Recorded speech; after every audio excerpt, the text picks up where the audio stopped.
গোমাংস নিষিদ্ধ আৰম্ভ গোনামহৰ সিন্ডিকেট বহিৰাজ্যৰ মহ এতিয়া এনেদৰে ৰখা হৈছে নিউ বঙাইগাঁও জংচনত বহিৰাজ্যৰ পৰা জলেশ্বৰ হৈ এই গোনামহকেইটা মেঘালয়লৈ সৰবৰাহ কৰা হৈছিল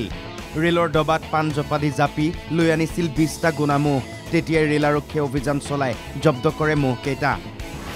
কোনে চলাইছে এই সিন্ডিকেট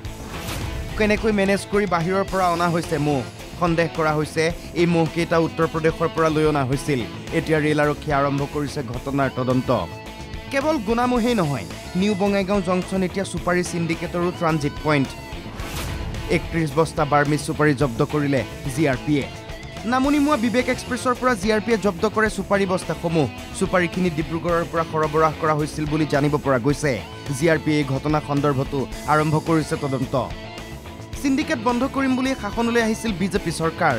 এতিয়া সেই চৰকাৰৰ দিনতে ৰাজ্যত নতুন সিন্ডিকেট সুপাৰী পুৰণি এতিয়া অন্তৰ্ভুক্ত গোনামহ